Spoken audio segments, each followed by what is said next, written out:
الصلاة والسلام على سيد الأنبياء والمرسلين أما بعد فأعوذ بالله من الشيطان الرجيم بسم الله الرحمن الرحيم قال الله تبارك وتعالى في القرآن المجيد والفرقان الحميد فانكحوا ما طاب لكم من النساء صدق الله العلي العظيم. وقال الله تبارك وتعالى في شان حبيبه إن الله وملائكته يصلون على النبي يا أيها الذين آمنوا صلوا عليه وسلموا تسليما صلى الله على النبي الأمي وآله صلى الله عليه وسلم صلاة وسلام عليك يا سيدي يا رسول الله. انشاءاللہ موقع کی مناسبت سے کچھ مختصر گفتگو آپ کے سامنے پیش کروں گا. گزارش ہے کہ توجہ کے ساتھ جو گزارشات آپ کے سامنے ذکر کی جائیں انہیں سنیں اور قابل عمل باتوں پر حتی الامکان عمل کی کوشش کریں اور وہ امور جن سے اجتناب کے بارے میں شریعت کی جانب سے ہمیں حکم دیا گیا ہو اس سے بھرپور اجتناب کرنے کی کوشش کریں. نکاح کرنا یقیناً ایک بہت فضیلت والا کام ہے. نبی کریم علیہ الصلاۃ والسلام کے فرمان کے مطابق انبیاء علیہم السلام کو 4 چیزیں انبیاء علیہم السلام کی سنت میں شامل ہیں جن میں سے ایک نکاح کرنا بھی ہے. ایک مرتبہ ایک صحابی نبی کریم علیہ السلام کی بارگاہ میں حاضر ہوئے اور انہوں نے عرض کی کہ یا رسول اللہ صلی اللہ علیہ وسلم میرے پاس مال کی کچھ کمی ہے. تو نبی کریم علیہ السلام نے انہیں حکم دیا کہ تم نکاح کر لو، اس سے تمہارے مال میں برکت ہوگی. تو نکاح اس قدر فضیلت والا کام ہے کہ اگر ہم یہ چاہتے ہیں کہ ہمارے مال میں برکت ہو تو نبی کریم علیہ السلام کے فرمان کے مطابق نکاح کا ایک عمل یہ بہترین وظیفہ ہے. اور اس کے بارے میں نبی کریم علیہ السلام نے مزید یہ فرمایا کہ جس شخص نے نکاح کیا اس نے اپنا آدھا ایمان مکمل کر لیا، بقیہ آدھے کے بارے میں اللہ رب العزت سے گزارشات کرتا رہے، اس سے التجا کرتا رہے، اس کی فکر کرتا رہے. تو یہاں پر بتانا مقصد یہ ہے، بعض لوگ اس حدیث کو سننے کے بعد کہتے ہیں کہ ہم نے نکاح کر لیا تو آدھا ایمان ادھر مکمل ہو گیا، وضو ہم نے کر لیا، صفائی کا خیال کر لیا تو ہمارا ایمان تو پورا مکمل ہو گیا. اس سے مراد یہ نہیں ہے، بلکہ اس سے مراد نکاح کی اہمیت کو بیان کرنا ہے کہ انسان جب نکاح کر لیتا ہے تو نکاح کرنے کے بعد اس کے ایمان میں پختگی آ جاتی ہے، جس کو نبی کریم علیہ السلام نے آدھے ایمان سے تعبیر فرمایا ہے. تو یہاں پر ایمان سے پختگی کا مطلب یہ ہے کہ انسان جب نکاح کر لیتا ہے تو کثیر گناہوں سے وہ بچ جاتا ہے، بہت سارے امور سے وہ اجتناب کر لیتا ہے جس سے نکاح کے بغیر اجتناب کرنا اس کے لیے پاسبل نہیں ہوتا. تو نبی کریم علیہ السلام نے نکاح کرنے کی ترغیب ارشاد فرمائی. اسی طریقے سے آقا دو جہاں صلی اللہ علیہ وسلم نے نوجوان صحابہ کرام کو حکم دیا کہ تم میں سے جس کے پاس استطاعت ہو تو اسے چاہیے کہ وہ فوراً نکاح کر لے، اور استطاعت کے باوجود اگر کوئی شخص نکاح نہیں کرتا تو دوسرے فرمان میں نبی کریم علیہ السلام نے فرمایا کہ النکاح من سنتی، کہ نکاح میری سنت ہے. من رغب عن سنتی فلیس منی، اور جو میری سنت سے بے رغبت ہو، اس سے اجتناب کرے تو وہ مجھ سے نہیں. یعنی نکاح نہ کرنے والوں سے نبی کریم علیہ السلام نے اپنے تعلق کو قطع کرنے کا حکم ارشاد فرمایا کہ میرا اس سے پھر کوئی تعلق نہیں ہے. اسی طرح اولیاء کرام کے اندر بعض اولیاء ایسے گزرے ہیں کہ جنہوں نے نکاح نہیں کیا، وہ سنت سے اعراض کر کے نہیں بلکہ کسی خاص حکمت کے پیش نظر تھا. اور بعض اولیاء کرام نے باقاعدہ نکاح کیا ہے اور اللہ رب العزت کی عبادت کی ہے. تو یہ علماء اور صوفیاء کا متفقہ فیصلہ ہے کہ جن اولیاء کرام نے نکاح کے ساتھ اللہ رب العزت کی عبادت کی ہے یہ ان اولیاء سے افضل ہیں کہ جنہوں نے نکاح کے بغیر اللہ کی عبادت کی. تو نکاح کرنا اس قدر فضیلت کا کام ہے. نبی کریم علیہ السلام نے والیان اولاد کو یہ حکم دیا، خصوصاً لڑکی کے ولی کو یہ حکم دیا کہ جب کسی کی لڑکی بالغہ ہو جائے اور اسے ایسا رشتہ مل جائے کہ جس کے دین میں کوئی کمی نہ ہو تو سرکار علیہ السلام نے فرمایا کہ پھر ایسی لڑکی کے نکاح کے اندر تاخیر نہیں کرنی چاہیے، فوراً اس کا نکاح کر دینا چاہیے. یہ لڑکی کے لیے حکم ہے. اور لڑکے کے بارے میں سرکار علیہ السلام نے فرمایا کہ کسی بھی عورت سے 4 وجوہات کی بنیاد پر نکاح کیا جاتا ہے، اس کے حسن کی وجہ سے، اس کے مال کی وجہ سے، اس کے حسب نسب کی وجہ سے، اور اس کی دینداری کی وجہ سے۔ تو سرکار علیہ السلام نے فرمایا کہ تم اس کی دینداری کو اختیار کرو۔ جہاں پر نکاح کی برکتوں کا ذکر ہے وہاں پر نبی کریم علیہ السلام نے ہمیں خاص طور پر ترغیب دی ہے کہ نکاح ایسے سے کیا جائے، اپنا لائف پارٹنر ایسا تلاش کیا جائے کہ جو دیندار ہو، جس کو دین کی سمجھ بوجھ ہو۔ وجہ اس کی یہ ہے کہ اگر دیندار ہوگا، دین کے بارے میں معلومات اسے ہوگی، دین کو جانتا ہوگا، تو پھر آپس میں جو گھریلو کلیشز ہوتے ہیں وہ بہت کم ہوں گے، بہت حد تک اس کے اندر کمی آ جاتی ہے۔ کیونکہ وجہ اس کی یہ ہے کہ جب دیندار ہوں گے تو انہیں معلوم ہوگا کہ کس کی کیا ذمہ داریاں ہیں، کس کے کیا حقوق ہیں، دونوں کو ایک دوسرے کے بارے میں پتہ ہوگا۔ ہمارے یہاں پر عموماً جب معلومات نہیں ہوتی، دینداری نہیں دیکھی جاتی، تو نہ لڑکے کو پتہ ہے کہ اس کے فرائض کیا ہیں، اس کے حقوق کیا ہیں، اور نہ ہی لڑکی کو معلوم ہے کہ اس کے فرائض اور اس کے حقوق کیا ہیں۔ بعض اوقات ایک لڑکا، ایک شوہر جو چیز اس کا حق نہیں ہے اس کا مطالبہ کر رہا ہوتا ہے بیوی سے، اور اسی طریقے سے لڑکی بعض اوقات ان چیزوں کا مطالبہ کر رہی ہوتی جو اس کا حق نہیں ہے لیکن وہ شوہر سے مطالبہ کرتی ہے، تو پھر یہ چیزیں آپس میں کلیش کا سبب بنتی ہیں۔ تو نبی کریم علیہ السلام نے فرمایا کہ دینداری کو اختیار کیا جائے، لیکن ہمارے یہاں پر دینداری کو بہت آخر میں دیکھا جاتا ہے، اس سے پہلے ان چیزوں کو دیکھا جاتا ہے جو ہمیں معاشرتی طور پر بظاہر ایسا لگتا ہے کہ فائدہ دیں گے، حالانکہ صرف مال سے فائدہ ہو یہ ضروری نہیں ہوتا۔ کئی ایسے گھر ہیں کہ جہاں پر لڑکا اچھا خاصا کماتا ہے لیکن وہ بیٹی کو خوش نہیں رکھ پا رہا، کسی کی بیٹی کو دکھ دے رہا ہے، کسی بیٹی کو اذیت پہنچا رہا ہے۔ کئی ایسے گھر ہیں، اور کئی ایسے گھر ہیں کہ گھرانہ غریب ہے لیکن لڑکا دیندار تھا تو وہ لڑکی کا اچھے انداز سے خیال رکھ رہا ہے۔ یہی اس کا برعکس ہے کہ لڑکی بعض اوقات دیندار نہیں ہوتی، کسی دنیاوی مقصد کے پیش نظر اسے نکاح کیا جاتا ہے، پھر وہ لڑکی گھر میں آتی ہے اور پورے خاندان کو اپنی انگلیوں پر نچا رہی ہوتی ہے، سب سر پکڑ کے بیٹھے ہوئے ہوتے ہیں کہ یہ آفت ہم کہاں سے لے کر آ گئے، کیونکہ اس میں صرف دنیا کو پیش نظر رکھا ہوتا ہے۔ اور کئی ایسے گھرانے ہیں کہ جہاں پر دیندار خواتین کو لے کر آتے ہیں تو وہ گھرانے خوشحال گھرانے ہو جاتے ہیں۔ لیکن یہ دینداری کا میں نے ذکر کیا، اس میں بہت ضروری ہے کہ جو جس دیندار لڑکی کو یا جس دیندار لڑکے کو اختیار کیا جا رہا ہے وہ ہو سمجھدار، ورنہ بعض اوقات نا سمجھی کے ساتھ دینداری اختیار کرنے والے بھی پریشانی کا سبب بن جاتے ہیں۔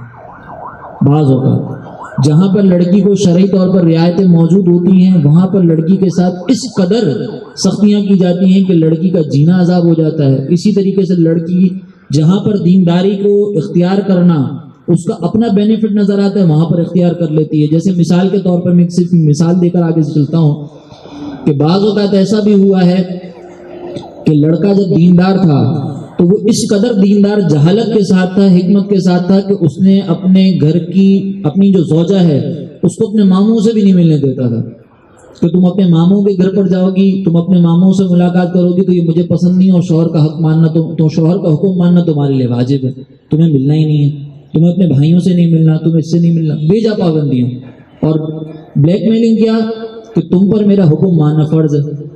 اور اسی طرح لڑکی دینداری کو اختیار کر کے دیندار ہو کر شرعی رعایتوں کو چھوڑ کر جو اپنے مطلب کی چیز تھی اس کو اختیار کر لیا، یہ بھی پرابلم بنا۔ جیسے جوائنٹ فیملی سسٹم کے اندر شریعت نے یہ اجازت دی ہے کہ لڑکی اپنا نقاب کھول سکتی ہے اور کچن میں جا کر جب دیور وغیرہ گھر میں موجود ہوں تو وہاں پر کام کر سکتی ہے۔ وہاں پہ پھر دیور کی پابندی ہے، دیور کی ذمہ داری ہے کہ وہ اپنی بھابھی کے ساتھ کوئی بد نگاہی والا معاملہ نہ کرے، کہ وہ اپنی بھابھی پر نظر نہ ڈالے۔ لیکن جب دیندار لڑکی آئی تو اس کو پتا تھا کہ میرے سسرال والے کو تو معلوم ہی نہیں ہے، تو بھائی میں تو پردہ کرتی ہوں، میں باہر ہی نہیں نکلوں گی گھر سے۔ اس طرح وہ گھر کے کاموں سے بچ گئی اور کمرے کے اندر جا کے بیٹھ گئی۔ تو دیندار بھی ایسا ہو کہ جو دین کو صحیح سے جانتا ہو، ایسا نہیں کہ جو اپنے مطلب کے لیے دین کو استعمال کرے اور سامنے والے کو نقصان پہنچانے کے لیے دین کو آڑ بنائے اور دین سے لوگوں کو بدظن کر دے۔ یہ بھی پرابلم ہمارے یہاں پر بہت زیادہ پائی جاتی ہے۔ پھر اس کے بعد لڑکی کو یہ معلوم ہونا چاہیے کہ گھر بسانے کے لیے کون کون سے ایسے امور ہیں کہ جو اگر میں نے اختیار کر لیے، کون کون سی ایسی باتیں ہیں کہ جو میں نے اختیار کرنی تو میرا گھر تباہ ہو سکتا ہے۔ اسی طرح لڑکے کو معلوم ہونا چاہیے کہ کون سے ایسے امور ہیں کہ اگر میں ان پر توجہ دوں تو میری زوجہ مجھ سے راضی رہ سکتی ہے یا مجھ سے ناراض ہو سکتی ہے۔ عموماً ہمارے یہاں پر گھر کی تباہی کے اندر یا تو صرف لڑکے کا ہاتھ ہوتا ہے یا صرف لڑکی کا ہاتھ ہوتا ہے یا دونوں کا قصور ہوتا ہے۔ پہلے میں لڑکی کے بارے میں ذکر کر دوں کہ نبی کریم علیہ السلام کے بارگاہ میں کچھ صحابہ کرام حاضر ہوئے اور انہوں نے ایک لڑکی کی شکایت کی کہ یہ شادی نہیں کرنا چاہتی۔ تو جیسے ہی وہ نبی کریم علیہ السلام نے اس لڑکی کو اپنی بارگاہ میں طلب فرمایا، وہ حاضر ہوئی تو سرکار علیہ السلام نے اس سے وجہ پوچھی۔ تو اس لڑکی نے کہا کہ یا رسول اللہ صلی اللہ علیہ وسلم، آپ مجھے بتائیے کہ ایک عورت پر شوہر کے کیا کیا حقوق ہیں۔ تو نبی کریم علیہ السلام نے اسے مثال سے سمجھایا کہ اگر شوہر کے پورے جسم پر پیپ ہو، پورا جسم پیپ سے بھرا ہو اور عورت زبان سے چاٹ کر اس کو صاف کرے تب بھی شوہر کے حقوق ادا نہیں کر سکتی۔ اس کا مطلب یہ ہے کہ اگر شوہر کی طرف سے کوئی تکلیف دہ بات بھی پہنچ رہی ہو اور عورت اس کو برداشت کرے تب بھی شوہر کا حق ادا نہیں کر سکتی۔ تو اس لڑکی نے سامنے سے یہ کہا کہ یا رسول اللہ، یہ حق میں ادا نہیں کر سکتی، اسی لیے میں شادی سے اجتناب کرتی ہوں۔ تو سرکار علیہ السلام نے فرمایا کہ پھر اس کو چھوڑ دو۔ تو لڑکی کو یہ معلوم ہونا چاہیے کہ شوہر کا حق کس قدر زیادہ ہے۔ اس کا حق کیوں ہے؟ کیونکہ وہ لڑکی کو تحفظ دے رہا ہے، وہ لڑکی کو باہر سے کما کر لا کر دے رہا ہے۔ شوہر باہر جا کر کتنی محنت کرتا ہے اور جا کر اپنے بیوی بچوں کا پیٹ پالتا ہے، یہ لڑکی کو معلوم ہونا چاہیے کہ کس قدر اذیت کے ساتھ شوہر اس کا خیال رکھ رہا ہوتا ہے، اس کی نگہداشت کر رہا ہوتا ہے۔ تو یہ شوہر کے حقوق جب تک لڑکی کو معلوم نہیں ہوں گے اچھے انداز سے، تب تک عورت اپنے شوہر کا احساس کبھی بھی نہیں کر سکتی۔ تو پہلی بات تو یہ کہ لڑکی کو یہ معلوم ہونا چاہیے کہ میرا شوہر میرے گھر کا سربراہ ہے، میرا خیال رکھتا ہے۔ پھر اس کے بعد شوہر جو کام کر رہا ہے اس کا احساس ہونا چاہیے۔ بعض اوقات گھر کی خواتین یا گھر کی جو لڑکیاں ہوتی ہیں وہ بچوں کو پالتی ہیں، بچے جب تنگ کر رہے ہوتے ہیں تو عورت یہ کہتی ہے کہ میں گھر میں سارا دن بیٹھتی ہوں، میں کھانا پکاتی ہوں، میں گھر میں بچوں کو سنبھالتی ہوں، آپ کیا کرتے ہیں؟ آپ تو جا کر بیٹھ جاتے ہیں آفس کے اندر۔ یعنی شوہر باہر جا کر کیا کر رہا ہے، لڑکی کو اس کا کوئی احساس نہیں ہے کہ شوہر کس قدر محنت کے ساتھ جا کر کام کر رہا ہے، کتنی ذلتیں برداشت کر رہا ہے، شوہر کا کوئی احساس وہ نہیں کرتا۔ گھر میں شوہر تھکا ہارا آتا ہے تو عورت کو یہ نظر آتا ہے کہ میرا شوہر میرے گھر پر آ چکا ہے، اب جب پورا دن میں نے بچے سنبھالے تو اب شوہر بھی سنبھالے۔ وہ یہ نہیں دیکھتی کہ شوہر کتنا تھکا ہارا گھر پر آیا ہے، کتنی باہر کی مغزماریاں کر کے آیا، ڈائریکٹ شوہر کے اوپر کہ تم بھی سنبھالو۔ تو یہ احساس جب کم ہوتا ہے تو ایک وقت ایسا آتا ہے کہ شوہر برداشت کرتے کرتے پھر بیوی کو کچھ بول ہی دیتا ہے کہ ساری ذمہ داری میری اکیلے کی نہیں ہے، تم بھی سنبھالو۔ تو پہلی چیز عورت کو حقوق معلوم ہو، احساس ہو۔ تیسرا، لڑکی کی جو عموماً غلطی ہوتی ہے وہ ہوتی ہے بد زبانی، بدتمیزی اور ناشکری۔ نبی کریم علیہ السلام نے صحابہ کرام سے عرض کی کہ مجھے جہنم دکھائی گئی تو میں نے جہنم میں سب سے کثرت کے ساتھ عورتوں کو پایا۔ تو صحابہ کرام نے وجہ دریا فرمائی کہ یا رسول اللہ اتنی کثرت کی وجہ کیا تھی؟ تو آقا دو جہاں صلی اللہ علیہ وسلم نے فرمایا کہ عورتیں ناشکری کرتی ہیں۔ تو صحابہ کرام نے عرض کی کہ یا رسول اللہ کیا اللہ کی ناشکری کرتی ہیں؟ تو نبی کریم علیہ السلام نے فرمایا کہ نہیں، وہ اپنے شوہروں کی نافرمانی کرتی ہیں۔ آگے جو جملہ نبی کریم علیہ السلام نے فرمایا وہ ہو سکتا ہے ہم میں سے بہت سارے لوگوں نے ایکسپیرینس کیا ہو اس کو۔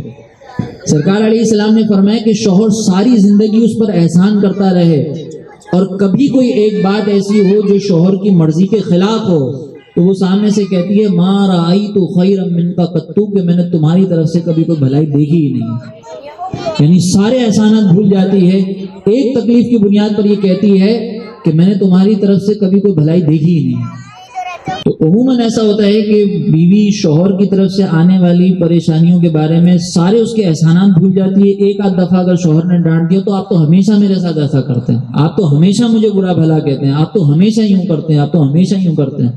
تو پھر اس کی وجہ سے فسادات ہوتے ہیں، پھر شوہر وضاحتیں شروع کرتا ہے تو جھگڑے بڑھ جاتے ہیں۔ اور دوسرا کہ ناشکری اور بدتمیزی بھی ایک وجہ بنتی ہے کہ بعض اوقات عورت اپنے شوہر کے سامنے آواز بلند کرتی ہے۔ کئی عورتیں ایسی ہوتی ہیں جو یہ کہتی ہیں کہ بھی ہمارے شوہر ہمیں مارتے ہیں، ہمارے ساتھ یہ کرتے ہیں۔ اگرچہ شوہروں کا اپنی زوجہ پر کچھ بھی کرے ہاتھ اٹھانا غلط ہے، اس کو پروموٹ نہیں کیا جائے گا، اس کی تائید نہیں کی جائے گی، اس کے بارے میں یہ نہیں کہا جائے گا کہ یہ صحیح ہے۔ شوہر اگر مارتا ہے چاہے بیوی کی غلطی کیوں نہ ہو وہ غلط کرتا ہے، لیکن یہ اس بات پہ غور کرنا ضروری ہے کہ شوہر اس اسٹیج تک پہنچتا کیوں ہے۔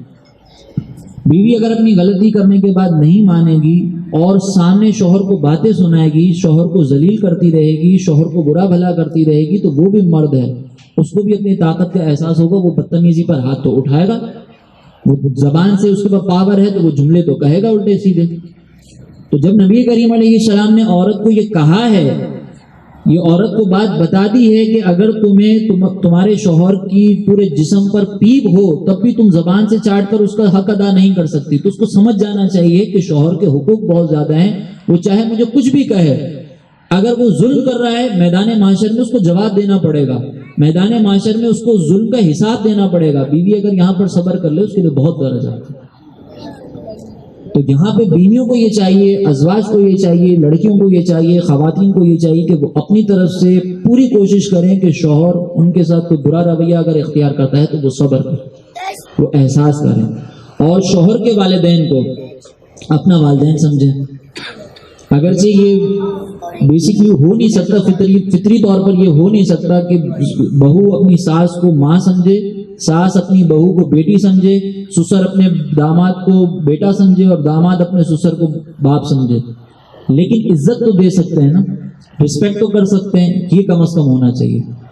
اگرچہ بیوی کی یہ ذمہ داری نہیں ہے کہ وہ شوہر کے ماں باپ کی خدمت کرے، لیکن اگر بیوی یہ چاہتی ہے کہ میرا شوہر میرے ماں باپ کی عزت کرے تو اس کو بھی شوہر کے ماں باپ کی عزت کرنی چاہیے، خدمت کرنی چاہیے۔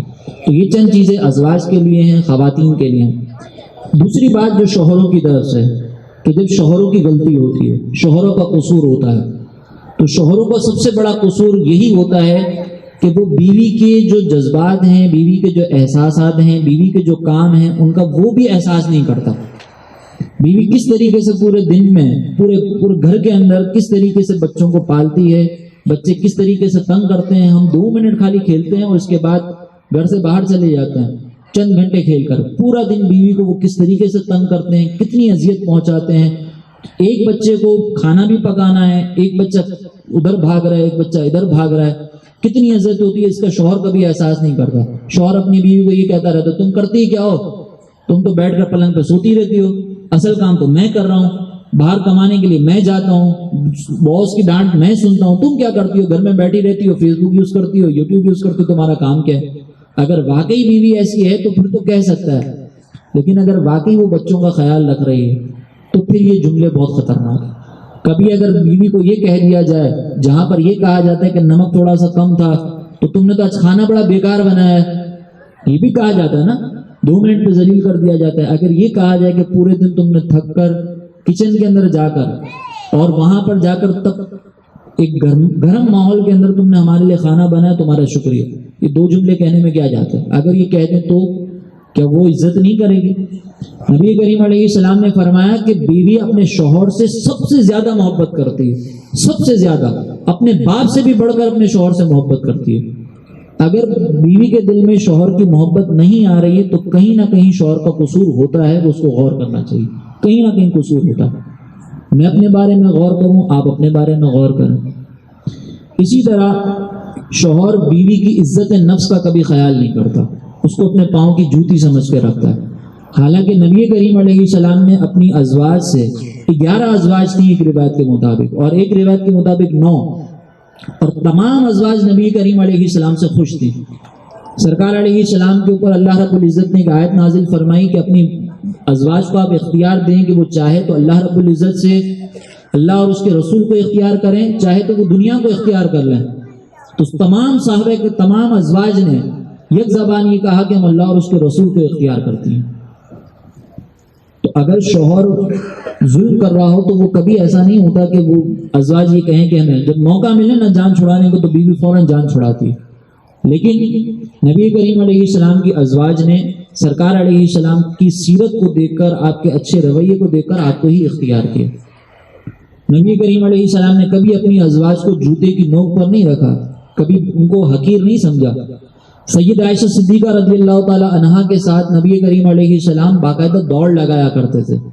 جب آپ کی عمر شریف چھوٹی تھی سید عائشہ صدیقہ رضی اللہ تعالی عنہا کی، تو ایک مرتبہ سرکار علیہ السلام حجرے شریف پہ جو کھڑکی تھی اس پر سرکار علیہ السلام سید عائشہ صدیقہ رضی اللہ تعالیٰ عنہ کے ہاتھ رکھ کر اپنی ان کی تھوڑی کے نیچے ہاتھ رکھا تاکہ وہ باہر دیکھ سکیں کہ بچے جو کھیل رہے ہیں تو ان کو دیکھ کر اپنا دل بہلا سکیں. اور جب تک سید عائشہ صدیقہ رضی اللہ تعالیٰ عنہ کا دل نہیں بھرا تب تک آپ اسی طرح کھڑے رہے. روایت میں آتا ہے کہ سید عائشہ فرماتی ہیں کہ میں جس مقام سے بوٹی کو توڑ کر کھاتی تھی نبی کریم علیہ السلام اسی مقام سے بوٹی کو نوش فرمایا کرتے تھے. یہ محبت کا اظہار ہے. اور شوہروں کی دوسری وجہ یہ ہوتی ہے کہ بعض اوقات بیوی کی جو طبعی کمزوری ہوتی ہے اس کو سمجھ نہیں پاتے اور برداشت نہیں کر سکتے. ایک وجہ تو بعض اوقات یہ بھی ہوتی ہے برداشت نہ کرنے کی کہ شوہر بھی تھکا آ رہا ہوتا ہے, ہر وقت کی شور شرابہ برداشت نہیں ہو پاتا, لیکن کرنا چاہیے. حضرت عمر فاروق رضی اللہ تعالیٰ عنہ کی بارگاہ میں ایک مرتبہ ایک شخص اپنی زوجہ کی شکایت لے کر آیا. وہ شکایت لے کر آیا تو دروازے پر ابھی پہنچا ہی تھا کہ واپس پلٹنے لگا تو حضرت عمر رضی اللہ تعالیٰ عنہ سے فرمایا کہ تم کس لیے آئے تھے؟ تو انہوں نے کہا میں اپنی زوجہ کی شکایت لے کر آیا تھا, لیکن جب میں یہاں پر پہنچا تو میں نے آپ کی زوجہ کا رویہ دیکھا کہ ان کا بھی رویہ آپ کے ساتھ ایسا ہی ہے جیسا میری زوجہ کا. تو پھر میں واپس پلٹنے لگا کہ جب امیر المومنین کی زوجہ اتنی ایسا رویہ اختیار کر رہی ہیں تو یہ جو رویہ اختیار تھا یہ کوئی معاذ اللہ بدتمیزی نہیں تھی, یہ تھی ایک طبعی کمزوری. نبی کریم علیہ السلام نے اس طبعی کمزوری کی طرف اشارہ کرتے ہوئے شوہروں کو یہ نصیحت کی ہے کہ اللہ رب العزت نے عورت کو ٹیڑھی پسلی سے پیدا کیا ہے, وہ ٹیڑھی ہی رہے گی. اگر تم اس کو سیدھا کرنا چاہو گے تو توڑ دو گے, اور اس کا توڑنا طلاق ہے. اس کا توڑنا طلاق ہے. یعنی عورت کی طبیعت میں اللہ رب العزت نے کچھ ایسے معاملات رکھے ہیں کہ جو شوہر کو ناگوار گزریں گے. نبی کریم علیہ السلام نے فرمایا کہ اگر تم اس کو سیدھا کرنا چاہو گے تو تم اس کو توڑ دو گے, اسی کے ساتھ گزارا کرنا پڑے گا. اور دوسرے مقام پر سرکار علیہ السلام نے فرمایا کہ مومن مرد کبھی مومنہ کو اپنے آپ سے جدا نہیں کرتا. مراد کیا ہے اس سے کہ جتنی بھی تکلیف آ رہی ہے اس کو برداشت کرتا ہے. یہ خواتین کی طرف سے آنے والی تکلیف یا شوہر کی جو عورت کی طبعی کمزوری کی وجہ سے جو تکلیف آتی ہے اس کو اگر شوہر برداشت کر لے تو شوہر کے بھی بہت بڑے درجات ہیں. گھر میں جھگڑے کیوں ہوتے ہیں؟ نہ بیوی برداشت کرنے کے لیے تیار ہے نہ شوہر برداشت کرنے کے لیے تیار ہے, لہٰذا دونوں طرف سے جھگڑے ہوتے ہیں. اب یہ ہمیں غور کرنا ہے کہ ہم اپنے جھگڑوں کو کتنا کم سے کم کر سکتے ہیں. اسی طرح بیوی کے دل سے جو محبت ختم ہوتی ہے اس کی ایک اور وجہ یہ ہے کہ جس طریقے سے بیوی شوہر کے ماں باپ کو اپنا ماں باپ نہیں سمجھتی, شوہر بھی بیوی کے ماں باپ کو اپنا ماں باپ نہیں سمجھتا. بات بات پہ ذلیل کرتا رہتا ہے, بات بات پہ یہ کہتا رہتا ہے کہ تیری ماں نے تجھے کچھ نہیں سکھایا, تیرے باپ نے تجھے کچھ نہیں سکھایا. تو پھر یقینی سی بات ہے کہ اگر ہم یہ تمنا رکھتے ہیں کہ ہماری بیویاں ہمارے والدین کو اپنا والدین سمجھیں تو ہمیں اپنے والدین کو ان کا اپنا والدین سمجھنا پڑے گا. لیکن یہ نہیں کہہ رہا کہ گھر داماد بن جائیں, گھر داماد بننے کا نہیں کہا جا رہا, کیونکہ امام اعظم ابو حنیفہ رضی اللہ تعالیٰ عنہ نے امام ابو یوسف کو یہ نصیحت کی تھی کہ تم اپنے سسرال میں بہت زیادہ مت جانا, اس سے تمہارا وقار کم ہوگا, اور وقار جب کم ہوتا ہے تو پھر بہت سارے گھریلو معاملات کے اندر پرابلم آتی ہے. لیکن اس کا یہ مطلب بھی نہیں ہے کہ تم ان کو اپنے جوتے کی نوک پہ سمجھنا, چھوٹی چھوٹی باتوں پر تنگ کرتے رہنا, ان کو اپنا ماں باپ مت سمجھنا, یہ مطلب بھی نہیں ہے. اپنے ریزرونیس ہونی چاہیے, لیکن ریزرونیس کا مطلب یہ نہیں ہوتا کہ سامنے والے کو حقیر سمجھا دو. ریزرونیس اپنی جگہ پر اور سامنے والے کی عزت, اس کا مقام, اس کا احترام اپنی جگہ پر, یہ ہمیں اختیار کرنا پڑے گا. اور پھر عورت کو شوہر کی جو ایک سب سے مین غلطی ہوتی ہے اس کو سب کے سامنے ذلیل کرنا. جب کبھی شوہر اپنی زوجہ کو سب کے سامنے ذلیل کرے گا, ایک وقت تک تو عورت برداشت کرے گی, لیکن وہ بھی انسان ہے, اس کی بھی عزت نفس ہے, پھر وہ برداشت نہیں کرے گی. روڈ پہ کھڑے ہو کے تھپڑ مار دیا, روڈ پہ کھڑے ہو کے ذلیل کر دیا, شور شرابہ کر دیا, اپنے ماں باپ کے سامنے ذلیل کر دیا, اپنے بھائیوں کے سامنے ذلیل کر دیا, اپنی بہنوں کے سامنے ذلیل کر دیا, یہ غلط ہے, یہ کبھی بھی صحیح نہیں ہو سکتا. اور آخر میں بس ایک بات جو شوہر کی غلطی ہوتی ہے وہ یہ کہ شوہر ہمیشہ اپنی ماں اور اپنی بہنوں کو صحیح سمجھتا ہے اور بیوی کو ہمیشہ غلط سمجھتا ہے. یہ بھی صحیح نہیں ہے. غلطی دونوں سے ہو سکتی ہے, ماں سے بھی, بہنوں سے بھی اور بیوی سے بھی. یہ تینوں غلطیاں کر سکتی ہیں کیونکہ تینوں عورتیں ہیں. ماں اگر کوئی بات کہہ رہی ہے تو ضروری نہیں ہے کہ ماں 100% صحیح کہہ رہی ہو. بیوی اگر کوئی بات کہہ رہی ہے ضروری نہیں ہے کہ بیوی 100% صحیح کہہ رہی ہو، بہنیں جو بات کہہ رہی ہیں ضروری نہیں کہ بہنیں جو بات کر رہی ہیں وہ 100% صحیح کہہ رہی ہیں. یہ تینوں عورتیں ہیں، تینوں کی باتوں کے اندر کہیں نہ کہیں ہو سکتا ہے کہ دوسرے کے خلاف بہت زیادہ بات کی گئی ہو. اگر بیوی نے بات کوئی کہی ہے تو وہ ہو سکتا ہے کہ اس کے اندر 10% مبالغہ آ رہی ہو. ماں نے کوئی بات کہی ہو سکتا ہے اس کے اندر 10% مبالغہ آ رہی ہو. بہنوں نے کوئی بات کہی ہو تو ہو سکتا ہے اس کے اندر 10% مبالغہ آ رہی ہو. لیکن ماں کے سامنے شوہر بدتمیزی نہیں کر سکتا، چاہے ماں غلط بھی ہو، شوہر کو بدتمیزی کی اجازت نہیں ہے. اور بیوی اگر غلط نہیں ہے تو بیوی کو یہ حوصلہ دینا ضروری ہے کہ میں تمہارے ساتھ ہوں، تمہاری غلطی نہیں ہے، مجھے پتہ ہے، لیکن سامنے میری ماں ہے. اور ماں اگر غلط صحیح ہے تو اس کا مطلب یہ نہیں ہے کہ بیوی کو ماں کے سامنے یا بہنوں کے سامنے ذلیل کیا جائے. ماں کو یہ احساس دلایا جائے کہ نہیں، آئندہ یہ غلطی نہیں ہوگی جو میری بیوی نے کی ہے، اس کی اصلاح میں کروں گا اگر اس کی غلطی ہے تو. اور پھر بیوی کو پیار محبت سے سمجھایا جائے کہ یہ غلطی نہ کرے. تو جتنا ہو سکتا ہے حکمت کے ساتھ اگر ہم اپنے گھریلو ماحول کو سنبھالیں گے، گھریلو ماحول کو چلائیں گے تو چل سکتا ہے. اگر ہم نہیں کریں گے، یہ حکمت اختیار نہیں کریں گے تو بڑی پریشانیاں ہوں گی. آخر میں ایک اور عرض بس میں کروں گا کہ اگر بعض اوقات ہم اپنے بہت حکمت کے ساتھ چل رہے ہیں لیکن اس کے باوجود گھر میں جھگڑے ہو رہے ہیں، تو اس کی ایک بنیادی وجہ یہ بھی ہوتی ہے ہماری شادی کے کرنے کا طریقہ. کیونکہ شادی کے شروع میں جو ناجائز کام کیے جاتے ہیں، شادی کے شروع میں جو شریعت کو پامال کیا جاتا ہے، شریعت کی دھجیاں اڑائی جاتی ہیں، بعض اوقات اس کی نحوست آگے منتقل ہو رہی ہوتی ہے. گھروں کے اندر ڈھولکی بھی ہو رہی ہے، گھروں کے اندر ڈانڈیا بھی کھیلا جا رہا ہے، گھروں کے اندر شور شرابہ بھی ہو رہا ہے، سب کچھ ہو رہا ہے. پھر یہ نحوستیں آگے تک منتقل ہوتی ہیں. وقتی طور پر تو ہمیں بڑا خوش جذبہ ہوتا ہے کہ ہم یہ سارے کام کر لیں. جو آج کل ایک فیشن ہے، بڑا زبردست قسم کا ایک فیشن چل پڑا ہے کہ جیسے ہی دلہن انٹر ہوگی، دلہا انٹر ہوگا تو گانے بجیں گے، پورا ہال اندھیرے میں آ جائے گا اور اس طریقے سے انٹری ہوگی. اور پھر اس کے اوپر فوٹو سیشن ہوگا. فوٹو سیشن کرنے کے لیے کون لوگ آئیں گے؟ نامحرم لڑکے، نامحرم لڑکیاں، اور وہ مل کر فوٹو سیشن پوری فیملی کا ہو رہا ہوگا. تو یہ جب ہمارے یہاں پر ایک رویے اختیار کیے جائیں گے، فوٹو سیشن والے معاملات ہو گئے، پھر اسی طریقے سے گانے بازے ہو گئے، فلمیں ڈرامے ہو گئے، تو پھر اس کی وجہ سے اس کی نحوست تو آگے منتقل ہوں گی. ایک مبارک کام کرنے جا رہے ہیں لیکن اس کے لیے ناجائز کام. نماز کے بارے میں ہمارے علماء نے فرمایا نماز دین کا ستون ہے، لیکن نماز کے بارے میں حکم یہ ہے کہ اگر کسی نے قبضے کی جگہ پر نماز پڑھی، یعنی ایسی زمین پر کہ جہاں پر قبضہ کیا گیا تھا، تو وہاں پر نماز پڑھنا مکروہ تحریمی ہے، گناہ ہے. تو جائز کام بھی ناجائز طریقے سے کیا جائے تو وہ گناہ ہو جاتا ہے، وہ غلط ہو جاتا ہے. نکاح کرنا سنت ہے، اس کے اندر وقتی طور پر اپنے نفس کو خوش کرنے کے لیے، اپنی نفسانی خواہشات کو مکمل کرنے کے لیے شریعت کی ساری پابندیوں کو پیچھے ہٹا کر، شریعت کی دھجیاں اڑا کر، اور پھر ہم اس طریقے سے کام کریں گے تو یہ کام پھر ہماری برکتیں تو نہیں لے کر آئے گا. اس کام کے اندر پھر کوئی ظاہر سی بات ہے کہ بہت اللہ تعالیٰ کی رحمتوں کا نزول تو نہیں ہوگا. تو یہ بہت ضروری ہے کہ جب بھی ہم یہ کام کر رہے ہوں تو اس کام کو کرنے سے پہلے ناجائز امور سے اجتناب کرنا ہوگا. گانے باجے اور آج کل جیسا فوٹو سیشن ہو رہا ہے، چاہے لڑکے لڑکیوں کی کھینچ رہے ہوں، لڑکیاں لڑکوں کی کھینچ رہی ہوں، سب ناجائز ہے. اس سے ہمیں اجتناب کرنا ہوگا، یہ گناہ ہے، اس کی بڑی نحوست ہے. اور دوسرا آخر میں بس ایک پیغام کہ جب بھی شادی کرنے لگیں لڑکے کی یا لڑکی کی، تو خدا را اس کو طلاق کے مسائل، نکاح کے مسائل ضرور سکھائیں، خصوصاً طلاق کے مسائل. یہ فرض ہے لڑکی کے لیے سیکھنا.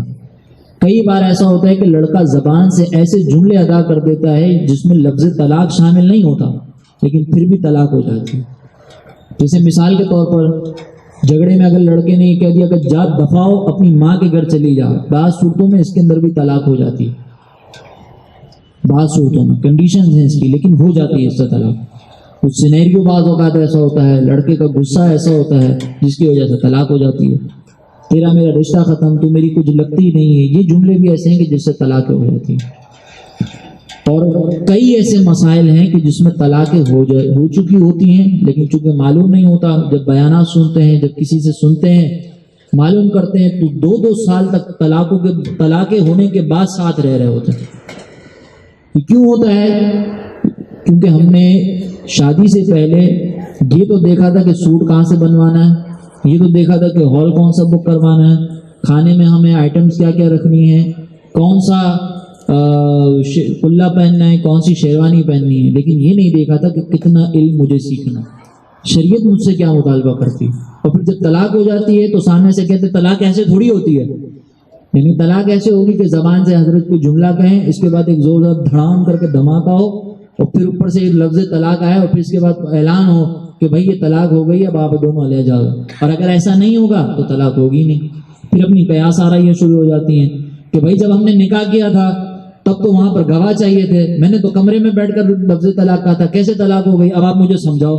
اس وقت پھر اندر کا ایک مفتی جاگ جاتا ہے اور وہ سارے سوالات کرنے کے شروع ہو جاتے ہیں۔ جب نکاح کر رہے تھے تب مولانا صاحب سے پوچھ رہے تھے کہ حضرت کوئی گڑبڑ تو نہیں ہوئی نا، نکاح ہو گیا نا، اچھا میں قبول کہوں گا نکاح ہو جائے گا نا، اچھا یہ کر لوں تو یہ کر لوں تو، اور تو کوئی ضرورت نہیں ہے، کیونکہ اس کو کچھ مل رہا ہوتا ہے۔ اور طلاق کے معاملے میں جب وہی حضرت کہتے ہیں کہ بھئی طلاق ہو گئی تو پھر ہم اپنا حجت کرتے ہیں، وہاں پہ پھر اس حضرت کی بات نہیں مانتے کیونکہ جا رہا ہوتا ہے۔ تو گزارش یہ ہے کہ پہلے ہی ہمیں معلومات اتنی ہونی چاہیے کہ جس معلومات کی بدولت ہم اپنے رشتے کو بخوبی نبھا سکیں، اچھے انداز سے اپنی زندگی کو گزار سکیں۔ اللہ رب العزت سے دعا ہے کہ اللہ تعالی ہمیں نکاح کے مسائل کو سیکھنے سمجھنے کی توفیق عطا فرمائے، باہمی جھگڑوں سے ہمیں بچنے کی توفیق عطا فرمائے، ملنے والے جو دو خاندان ہیں ان میں اتفاق، اتحاد، محبت نصیب فرمائے، اور آئندہ ہمیں بھی اور جو ملنے والے خاندان ہیں ان کو بھی خوشیاں دکھائے، ہمارے گھریلو ماحول کو بھی اچھا بنائے۔